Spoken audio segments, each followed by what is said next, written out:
So when I first arrived at UNT in fall of 2016, the field experience was composed of 15 hours of videos, which I did not feel would adequately prepare our next generation of teachers.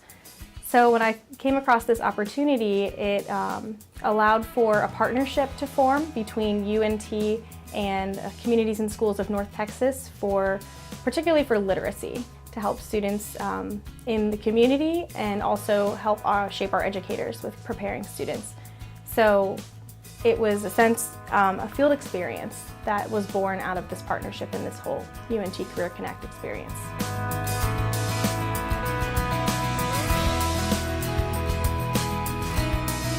The main thing that we do is a semester-long project that we call the Advocacy and Action Project. And in our Advocacy and Action Project, our students work in teams throughout the semester. And each of the teams has a specific task with the overall goal of partnering with a local nonprofit organization in the DFW area in order to do a donation drive. So their task as a group is to learn about the organization, promote that organization to others, as well as then collect some resources for the organization in the local community. One of the things that you hear in the news all of the time is that employers are looking for these top skills.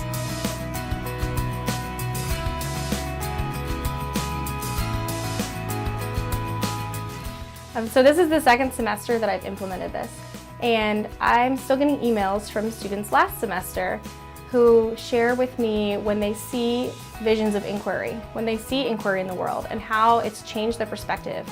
So this experience of service learning and inquiry helped them understand the world in a new way. It broadens their thinking, they're thinking deeper, they're questioning more things. They are challenged in their thinking, and they're asking higher order questions in the classroom. We don't just ask right there what's in the book questions. They're making connections, they're questioning the author, they're thinking about why these exist and what else could exist. So I do see a lot more stretch in their thinking, and they're really broadened by this process. I think so. It's such teamwork, problem solving, communication, written and oral is like imperative. And I especially think in this day and age when we think about communication, because there's so much that could be written, even like social media. So how do you make sure that you're still professional in how you are addressing things? What you are writing should not come across like a text message if it's not a text message, And so that's the thing. I'm going to impress upon good grammar, those things like that, because I really think, I talk about perception is everything. And if nobody's ever met you before, that's their first lens into who you are without having met you.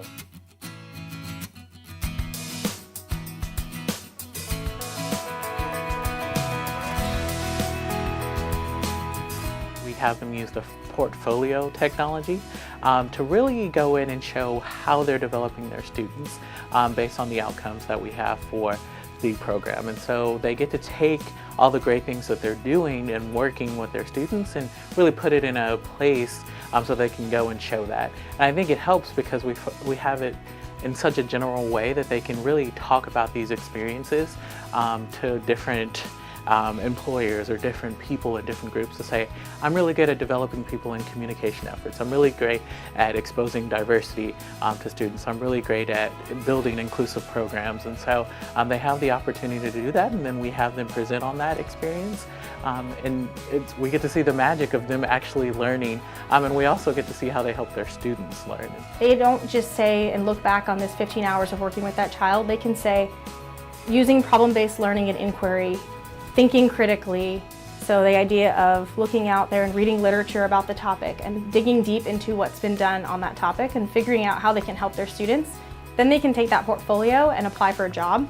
And they have a tangible piece of evidence to show that they not only worked with students, but how they worked with students, how they helped the students become better readers. I think really as I talk with my colleagues in studio, where in one hand, we have a great advantage where we work with very small class sizes. Most of our studio courses are less than 20 students. We meet together for 3 hours, so we get to know our students really well. but I would encourage those faculty as well as faculty through the university to really see this as a wonderful tool to connect the students' education as well as foster a sense of reflection about what their experiences are and how it builds those bridges both within their educational experiences and better prepares them as they move forward beyond their education and into the workplace.